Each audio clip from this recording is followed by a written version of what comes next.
अभिनंदन करहो, अभिनंदन करहो।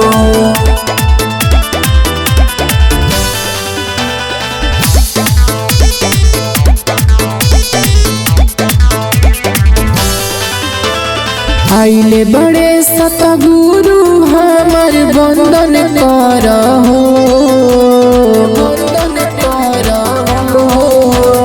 आइले बड़े सतगुरु हमर वंदन करहो, सतगुरु माता जी के अभिनंदन करहो, सतगुरु माता जी के अभिनंदन करहो। तू ही निरंकार, तू ही निरंकार।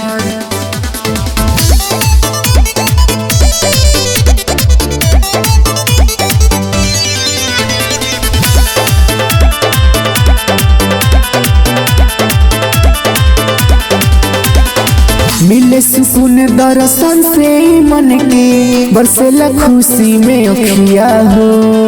आई के तू गुरु शरण में काटिला जीवन के बंधनिया हो, काटिला जीवन के बंधनिया हो। मिले सुकून दर्शन से मन के बरसेला खुशी में अखिया हो।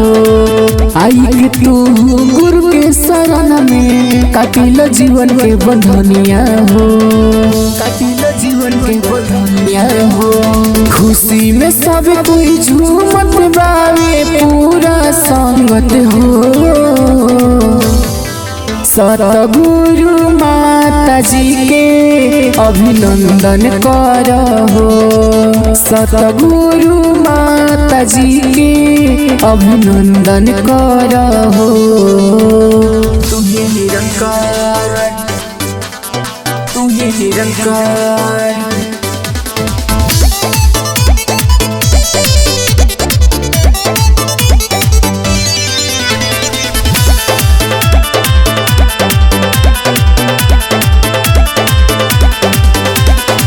दानों से मानव बना के सतगुरु पहले बड़े उपकार हो।